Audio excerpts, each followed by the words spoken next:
3급 비밀로 묶여있던 탈북민 심층조사 결과를 통일부가 공개했습니다. 가장 눈에 띄는 건 최고 권력자인 김정은으로의 권력 승계, 이 세습 지배에 대한 부정적인 인식 변화입니다. 2000년 이전에 탈북한 응답자들 가운데선 세습에 대해 부정적이라는 응답이 33.6%였는데 2016년에서 2020년 사이 탈북한 응답자들에게선 부정적이라는 답변이 56.3%까지 늘었습니다. 시간이 지나면서 꾸준히 늘어나는 양상을 보인 겁니다.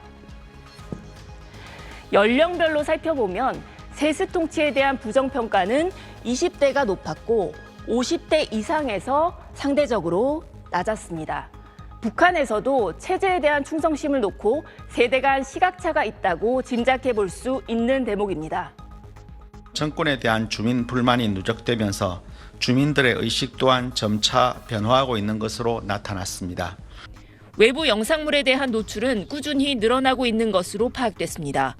2016년부터 2020년까지 탈북한 응답자 가운데 83.3%는 남한이나 중국 등 외부 영상물을 접한 경험이 있는 것으로 파악됐습니다.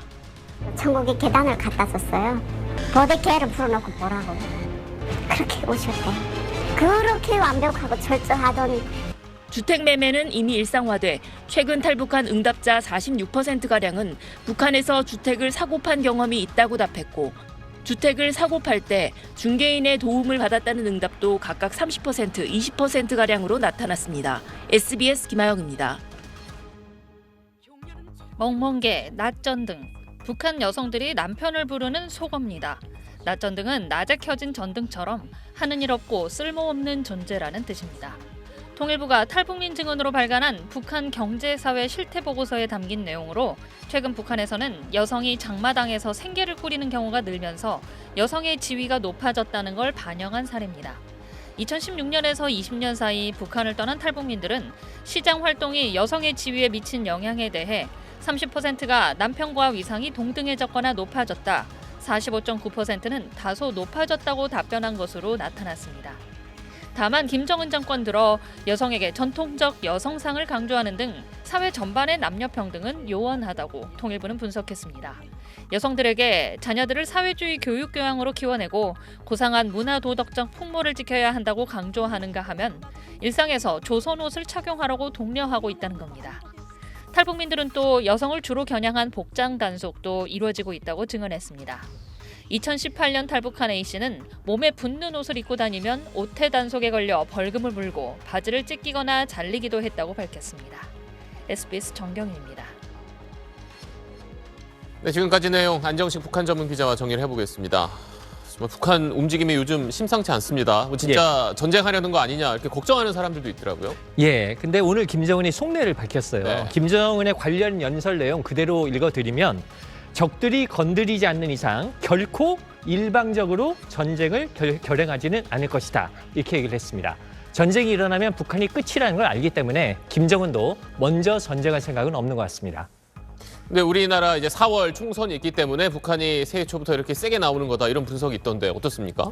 네, 공세의 목적이 지금 남한에 있다고 본다라면 윤석열 정부 때문에 지금의 위기가 초래됐다라는 여론을 불러일으켜서 총선에 영향을 미치려는 의도다 이렇게 볼 수도 있는데 역대 남한 선거와 북한 변수와의 관계를 연구한 자료들이 많이 있어요. 근데 그런 자료를 보면 북한 변수가 남한 선거에 미치는 영향은 별로 없었습니다. 네. 북한도 이런 내용을 알고는 있을 겁니다.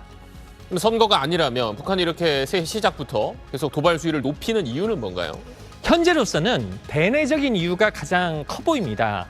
최근 들어서 북한 정권의 가장 큰 골칫덩어리는 뭐냐면 젊은 세대들의 사상 이완입니다. 이 한류가 들어가면서 젊은 세대들이 한국 드라마 보고 한국 말도 따라하면서 정권에 대한 충성심이 약해지는 게 굉장히 심각한 문제거든요. 그래서 남한 영상물 유포시키면 최대 사형까지 지키는 어마어마한 법까지 만들어서 외부 정보 차단에 심혈을 기울이고 있는데요. 이참에 남한을 완전한 적대국으로 만들어서 남한 문화가 스며들 토대까지 아예 없애버리자는 게 김정은의 생각인 것 같습니다. 지금 북한이 요즘 이렇게 나오니까 우리도 북한 싫다 이렇게 반응하시는 분들 많은데 북한 의도에 말려들지 않으려면 이럴 때일수록 우리는 동족을 오히려 더 강조를 하면서 북한 주민들이 남한 문화에 대해서 거부감을 갖지 않도록 계속 노력할 필요가 있습니다. 네. 러시아 얘기도 좀 해보면 앞서 이제 주한 대사 인터뷰 보면 우리랑 좀 잘 지내고 싶다 이런 이야기를 하던데 그렇게 보면 남과 북 양쪽에 좀 뭐랄까요 양다리 걸치는 이런 모양새는 아닌가요? 그렇죠. 이 우크라이나 전쟁 뒤에 러시아가 북한과의 관계를 강화하고 있습니다만 남한에도 관계 개선 메시지를 계속 내고 있는데요. 러시아 생각은 이런 것 같습니다. 전쟁이 끝나고 북한 포탄이 필요 없어지면 러시아 경제에 도움을 줄 나라는 어디냐? 북한보다는 남한이라는 거죠. 이런 걸 보면 러시아의 양다리 외교는 당분간 계속될 것 같습니다. 알겠습니다. 지금까지 안정식 북한 전문 기자였습니다.